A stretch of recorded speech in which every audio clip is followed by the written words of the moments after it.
Papá, ¿por qué tocas el chofar?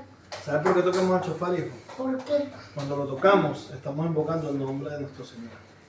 Yo ya te... También estamos pidiéndole que se manifieste a nuestro favor, que pelee nuestras batallas.